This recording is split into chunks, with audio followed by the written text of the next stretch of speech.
When you understand your potential in this lifetime, you do not settle for good enough. Juicy, delightful jewel that you are. When you see a radiant woman, she actually is a reminder to you about who you are. I am really delighted in being single. When you feel you are this flower, who doesn't want to come to you? This is what we owe to men. This is the highest currency we have in this world. There's nothing more sacred than that. The decision to be a woman. Welcome to this episode of Boundless Love podcast. I'm still in Bali. I'm still feeling really nurtured and really held in this gorgeous, gorgeous environment. And we are talking about what women owe to men. And I would love for you to observe, what does this title even bring up for you? You may immediately have a sense of, ooh, this is weird. And you might feel like, no, this is not for me. I mean, the fact that you're already here already says a lot about you, but you might still have a little hesitation of like, what do I owe to men? And I really, really understand that, because the strong, independent woman inside of you is not gonna like to owe anything to men and to anyone at all.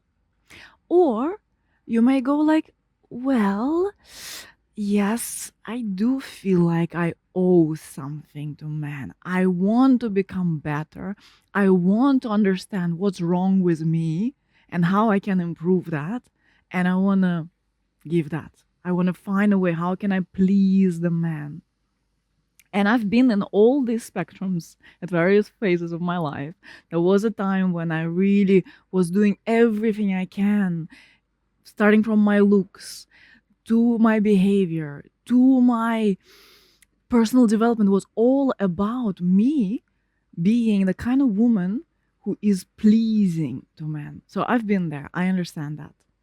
I've also been on the other spectrum where I was this kind of woman who is like, you know what? I don't need your help. I don't need men. I can do everything by myself. And there's a sense of pride. I've also been in a place of this sense of entitlement where I would be like, look who I am, look what I've done, look what I've accomplished, look what kind of woman I am, and then expecting, usually subconsciously expecting a certain type of treatment from men. And when I speak about what women owe to men, I don't mean any of these spectrums. We have to go beyond all of that to understand what this transmission is all about. And I'm so delighted that you're here. Thank you for breathing through discomfort. And let's dive in. In this phase of my life, I am really, for the first time ever, enjoying being single. There are two types of relationships that we genuinely enter in our lives. One type is the type that comes as a guide. This relationship guides you. This partner serves as an agent of your transformation. They come to heal you, they come to support your progress on the path. And usually, these relationships don't need to last all that long. Usually, in this type of relationships, we tend to stay longer because we all have this idea that I have to make it work. Like, if you identify as being a good, conscious human being, then you likely really want to make things work. And then you may stay in this relationship longer than actually is their required time. And still, there's no mistake, because you will be learning things, you will be evolving, you will be growing into a completely new version of yourself. Now, there are other types of relationships, and these relationships are the ones that actually are life partner type of relationships. These are the ones that are meant to last. It's very interesting in Vedic astrology, actually, they have a way to even tell you how many partners you are meant to have in your life and whether you are going to meet your life partner. So that may sound shocking, and to a certain extent, I recommend to take it with a pinch of salt, because there's really no destiny. You don't have a destiny that is predestined for you. You are creating your destiny every moment with your thoughts. And yet, I still found it interesting. And when I talked to my astrologer about that, she said, Sophia, this is math. Well, another thing that I know about astrology is that based on your work here in the 3D, the stars actually change. This is quite fascinating. And that's also a really, really wise thing that I learned about astrology is that everything gets to change. Everything. That's the beauty of it. Because everything is in your hands. Your destiny is in your hands. This is what I call supreme destiny in my work. This is a destiny that you are creating for yourself. You have decided the kind of woman you're going to be. You have decided the kind of man you're going to be. And this is a disclaimer, by the way. I know that most of my beautiful listeners and people who are watching me are women, but I also know that there are some very special men over here. So please always take what resonates with you. Feel free to adapt what you hear in a way that lands for you, because even in the content that is really purely for women, men recognize themselves. So, in those kind of life partner relationships, according to the astrology, some people have it, they will have it, like they can see it, like it's destined for you to have it, and other people don't, not in this lifetime. Again, we take it with a pinch of salt. And if you've come to a place where you're like, oh, maybe it's just not for me, stay on. Stay on. I have some really important things to share with you. Or if you're in a place where you're like, oh, but where's my one? Where's my one? Where's my one? Stay on. I have really important things for you. Right now in my life, it's for the first time in my life that I am really delighted in being single and really delighted in containing my energy, learning a lot about myself and learning a lot about the kind of man that I actually see as my life partner. And there have been phases in my life where I was single, not really long, not like single in the sense that I'm like single and relaxed in being single. I was single before, but I would be like, you know, like excited about like checking out who could be my next partner and then meeting a man and then first thing thinking, oh, maybe you are my partner. This is an interesting thing that we do as women, and this is actually a very repelling energy. So we'll get to it. We'll get to it. So in this phase of being single and being delighted in that, this is the key: to be delighted in that, to rest in it, and not to rush out of it. Because what I've done previously in my life, I would be so subconsciously needy of being in a relationship because of the brainwash that I downloaded into my system, that a woman's worth is in a certain way defined whether she is in a relationship or not. But now I've liberated myself from that. And I know very much that a lot of people who are in relationships are in those guide type of relationships. They are in relationships where they are trying to make it look really, really good on the surface. And it may look really, really good for a lot of people who are really desperate for being in any kind of relationship. I've heard these things. People say, well, at least I have a relationship. At least just the fact that I have a relationship, that already means that I made it, kind of thing. And no, my friends, it does not mean that at all.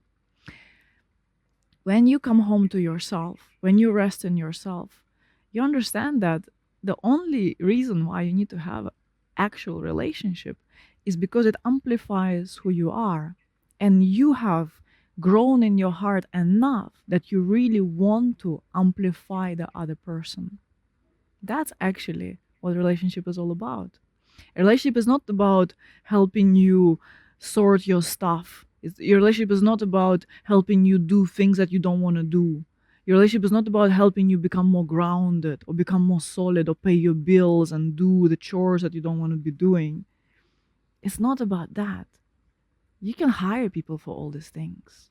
You can hire coaches, mentors. You should have friends. You should have a network of people who are meeting you and supporting you in all those ways. It's not the job of your life partner. But sometimes we don't really investigate that. Most of the times we don't really investigate that. And we don't really treat ourselves as precious because we don't recognize our preciousness, because we don't really deeply sit in our place of worth. So then You just accept whatever is good enough. And good enough is actually a pattern of lack. Good enough stops being good enough when you understand who you truly are. When you understand your potential in this lifetime, you do not settle for good enough. You want extraordinary. You want fullness. You want the full potential. You don't play the victim story any longer. You release that. And from this place, you want the best. And you deserve the best. And you should have the best. And women in my field are getting the best. That's what I hold for all of us. And you're no exception. So, in this single phase of my life, what I'm doing is I am experimenting and I am exploring and I'm getting to know myself and men in a really, really new way. And I got so humbled in this process because I saw how many assumptions I've had around men and how many assumptions I've had around myself. Recently, I went to this speed dating event. It's not something I would usually consider, but I was attending a dance class in a studio, and then I went downstairs and I met the owner of the place. And he said, "Hey, we have a speed dating event. Come, join." And I'm like, "Whoa, speed dating." But then I was like, okay, sounds kind of fun. You know, in this phase of my life, I could do that. And in fact, even if you're in a phase when you really deeply consider yourself to be a wifey, I also recommend to consider that you don't need to be so firm and so zoomed in onto this one person, expecting him to give you everything that many people in fact are meant to be giving you. Anyway, more on that another time. But here I am. I'm like, okay, let's do this. I invited my friend. I felt quite insecure. I was like, oh my gosh, what if I don't like anyone? All these thoughts came. And then I was like, no, we just go and we have fun. And it doesn't matter if you like anyone or not, because this is actually a red flag that we should recognize inside of ourselves, where you look at man through the eyes of, do I like him or I don't? Does he fit as my life partner or not? This is something that we should catch ourselves in, because men are people.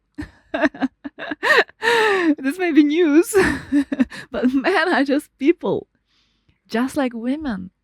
And you get to meet the people at the level of the heart. And that's what I am really doing right now in this phase of my life. I'm meeting people at the level of the heart. So sexuality is not included for me in my connections with men that I'm having. It's really a meeting at the level of the heart, a meeting at the level of understanding, a meeting at the level of not looking for my potential partner. Because what I want here is to experience myself in the presence of a different man and notice what kind of qualities of me get highlighted in his presence, and really understand men, really understand their experience, really understand what kind of qualities ignite me, what kind of qualities open me, what kind of qualities make me want to really share my heart, what kind of qualities make me feel safe. And so at this speed dating event, I come there, I have my friend, I invited her, and I was like, okay, this creates a little bit of a safe cushion, we can do it together. And then we start the process. And the process is that women are sitting and men are changing places and coming and meeting women for 5 minutes at a time. And we just chat, or we have certain questions we can discuss. And I have a lot of fun. I just have so much fun. I have so much joy, so much pleasure connecting with every this man, and it's just beautiful. Then in the end of the event, we have an opportunity to choose a partner, but do it kind of as a game. So the men would sit, they would close their eyes, and the women would just come and touch them if they choose, and vice versa. And so when women were doing it, so we would sit, close our eyes, and then men would touch us. And normally you're supposed to just touch one person, but somehow it happened that 3 men touched me. And I knew because we had a connection. When we talked, I felt the spark there. So I knew immediately who these men were. And it was very easy for me to identify them because then women had the chance to actually guess who chose them. And for me, it was immediate. Like I knew, I felt it. And to my great, great, great surprise, the women in the space did not dare to name who liked them. And it's not that some women who were not chosen didn't want to reveal it. It was actually clear. Like women who were chosen were touched. But these women who were chosen, they did not dare to speak up who they felt chose them. And I was like, this is interesting. Even I could tell for some women, I was like, hey, this guy chose you, not this one. Like, I saw how he was looking at you. What are you talking about? And so we had a lot of fun with that. But I observed this quality in women that they feel the sense of reservation. They feel a reservation in accepting man's admiration. They feel shy to even guess who may have liked them. There is a sense of subtle, or sometimes not so subtle, unworthiness, and also a certain seriousness. Then what does it mean? It's like we're playing a game. It's like it doesn't need to mean all that much. But if you're so fixated on finding your life partner now, then you will be looking at every man. Is he my man or is he not my man? And then you will feel shy to be playful with men. And then you will try to assume certain behaviors that you think your life partner or your husband will want you to have. I also know women who really enter into this wifey mode even before they have a partner. And they start to assume how they should be, how they should think, how they should dress, how they should express themselves if their partner is watching them. But there's no partner. Be yourself. Be yourself. Of course, be the best version of you, but don't try to edit yourself. Be yourself. You are enough. And that, of course, is the most obvious thing. But this is such a deep thing, the thing of your self-worth. I've always had this magnetism in myself. And truly, my loves, every woman has it naturally in her until she represses it, until she enters into the wifey mode, until she picks up all the brainwash about how a woman should be. Until she picks up the brainwash about strong, independent woman. Until all this brainwash, we are all naturally magnetic. You know why? Because we have a vagina. So the yoni of a woman, it's another name for the vagina. She is just the way she is built. She is receptive. Yeah. She receives. And then the masculine sex organ enters in the intercourse. So why is that? Even in the body, the way she is open this way. And this tells us so much. Biology is so wise. Sometimes we try to outsmart biology, but really, my love, if you're a woman, you were incarnated into this woman's body. If you're a man, you were incarnated into this man's body and you have a phallus. If you're a woman, you have a vagina, you have a yoni. And you have to come to terms with that. And when you come to terms with that, and this is some of the first things I do with women who come to my work, it's like, for some people, it's like they build up to that for years and years and years. And it's true that for a lot of people, they need to build resilience before they start the work on sexuality. But for me, it's the most obvious first thing we have to do. Because you're a woman, you're in this body. The vagina, your yoni, is the place where you started. You begin there. So understanding your body, understanding your yoni, will give you an understanding of what it means to be a woman, how it means to be a woman, how it is to feel in a woman's body, in this receptivity, when you feel yourself as a flower, because that's what yoni is. She looks like a flower. When you relax into this flower essence of yours and you feel like your whole body is a yoni, if you like, why not? We do such practices with my women. When you feel you are this flower, who doesn't want to come to you? But are you being this flower? That's my question. Are you delighting in your life? Are you delighting in your sensuality? Are you enjoying your own colors, your own beauty? Have you recognized your own beauty? Have you recognized your own worth? Because this is what we owe to men. Not only to men, to our children, to the young generation, to our sisters. Because when you see a radiant woman, she actually is a reminder to you about who you are.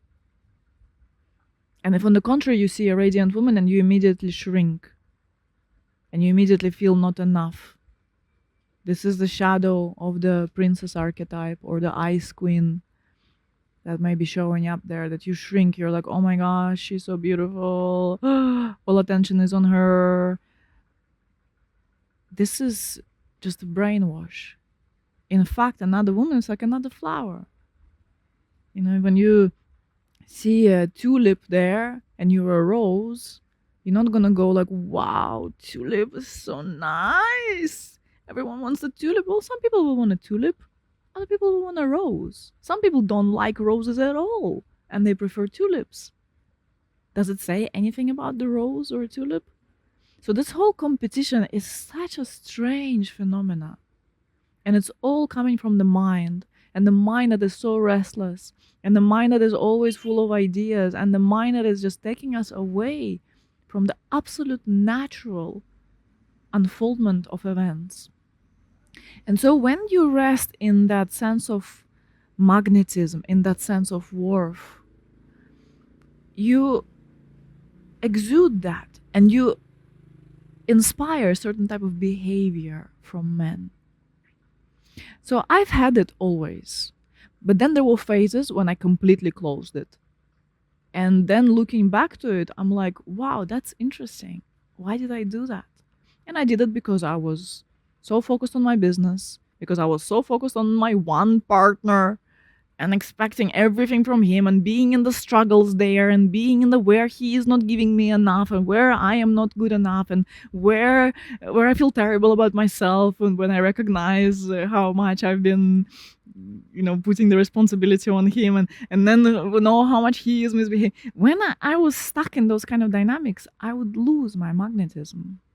I would lose this radiant gift that I have as a woman.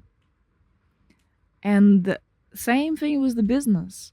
When you focus on your business or on your work or on some problems that you have in your life, some challenges, you focus on that so acutely, you actually lose your inner state of a full radiant woman, nurtured woman who is oozing well-being, woman who really impacts all of life with her being alone. And so when you open in your true place and you go deeper into it, because even though I've had it early on, and I know many women who've had it, women who are naturally feminine, they all have had it. At some point, we all have had it. Even if you've had to put on this masculine shell early on, and you've had to be the parent for your parents, and you are the older child in a family, for example, and you had to be tough and you had to be strong, or you grew up in some really difficult environment and you had to toughen up early on and you put on that shell, still you must have experienced this natural feminine magnetism. But the difference between that type of magnetism of a child or of a young woman and a woman who comes into her sense of worth and understanding that this is the highest gift there is, this is the highest gold there is, this is the highest gem there is, this is the highest currency we have in this world. There's nothing more sacred than that, than a woman who has truly blossomed in her radiance. There's nothing more sacred than that. Because she brings the goddess energy to us. She reminds us what this whole life is all about. The whole world is rushing. The whole world is anxious. The whole world is worrying about the financial crisis, or about what's going to happen next, or about the future, or about what to do, where to go, what to eat, where to live. All these worries in the head. Am I good enough? Have I done enough? I haven't done enough. Overworking, then overeating, and repressing stress, running on the stress, drinking coffee in the morning, boosting your cortisol, running through your day. This is how the world lives. But when a woman appears and she's relaxed in herself, she's like, I don't need coffee to feel energy. My energy is flowing through my yoni up all the time. And when this woman is just rested in her sense of well-being, she has time, she has resources to appreciate the men around her, to really inspire them to be the best versions of themselves. This kind of woman, in her receptivity, she receives adoration, she receives gifts, she receives presents. She is always experiencing that men are opening doors for her, men are supporting her, men are making it comfortable for her wherever she is. Why? Because she's telling them? Because she has some tricks? And some people are teaching those kind of tricks. And there are those tricks. But the problem with the tricks that they will not stay. They will not stick to you. That's why I find it completely useless to learn like sexting tricks, how to text a guy in a way that sparks his interest, or to know how to have a conversation, or how to behave in a way that really inspires men. I don't believe these things have any value, because you will forget them, you will lose them, because they won't be embedded in you. But when you come home into the embrace of the eternal beloved, when you come home to experiencing yourself as this radiant, juicy, delightful jewel that you are, that's when everything changes. That's when it becomes completely natural to you to behave as a high value woman, because you are, not because you're playing it. These games won't work. But you being that, you occupying your throne, this is what we want. And this doesn't happen overnight, because there is fluff, and there are beliefs, and there is nonsense that you've picked up on the way that has to go. And there's generational traumas, and there's karma, and then there's stuff. So you may need to undo that. But this is a slow path. When I work with my clients, I offer them a direct path. And direct path implies that you don't need to go and turn every stone. It's impossible, forget it. But you go directly. You shift your state of consciousness. And that's when everything changes. You release the guard from your heart just because you decide so. This is a really powerful point here. The decision to be a woman. So when you are in that state of a woman, and the man can't help but want to pour into you because it's natural for them. Remember, the way they are built, their genitals are forward. It means that it's natural for them to move forward with their life force. And when a man feels a woman who is that receptive, he cannot help but want to move forward towards her. And he wants to invest his energy into her, and he wants to invest financially into her, and he wants to invest his presence into her. Why?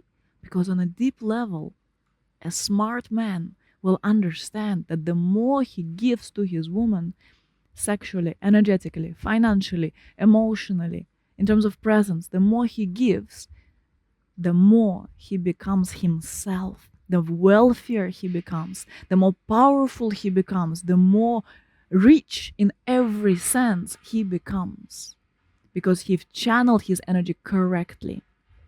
Because a woman who is that way, she is an amplifier. She is that radiant aliveness of life. And so when you pour into life so directly, she is naturally abundant. So she naturally amplifies that and takes you both to completely new highs, to completely new states. This is what women owe to men. And you may say, well, I want to be that way. I love that. But men are not showing up. And my love, there are no mistakes. This 3D is so sharp, is so precise because it's a mirror. This everything that's happening in your life is just a mirror of your inner state. And it's very, very clear mirror. And you may not like to hear that because you may like the victim story. Your choice. You can either be empowered or you can be in the victim story.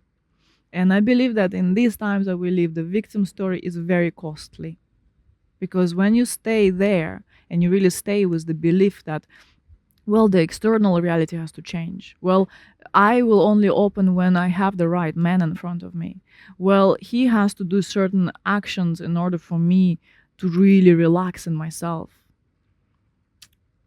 This is dangerous territory because you are demanding from the world to give you something that you don't believe you have. But you have everything. You are everything. And when you recognize that and you stop blaming the world and you stop waiting until the world changes, you stop waiting until you get saved from your madness, until you get taken out of the hole you've placed yourself into, until you stop waiting that there's something external, there will be this divine intervention. My love, you are the divine intervention you're waiting for. It only comes from you. It only comes from your inner state. It only comes from your state of consciousness. And reality immediately mirrors it to you. Immediately. So, if you want to go deeper into this work, I have something pretty extraordinary coming up. A free masterclass. That is a 3-day masterclass. Actually, it's even a bit longer because then we have a Q&A day on Telegram.